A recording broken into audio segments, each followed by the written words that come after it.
Hello guys, in this video I'm going to show you how to check Quora Plus subscription and billing information. But first I wanted to tell you that don't forget to subscribe, because at 10,000 subscribers I'm going to show you my YouTube revenue statistics and my growth strategy, how you can make money online. So first open the app. Then you have to go to your profile, which is at the top left corner. Then click on the settings, which is at the bottom of the screen. And now you should see the Quora Plus and Space subscription.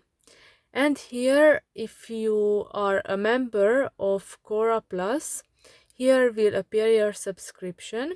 The Space subscription, you are not currently a member of any Spaces, but if you are, it will appear here.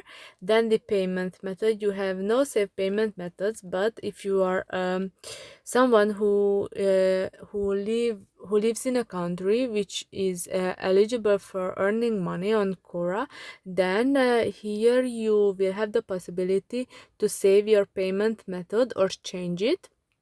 And you can see the billing history.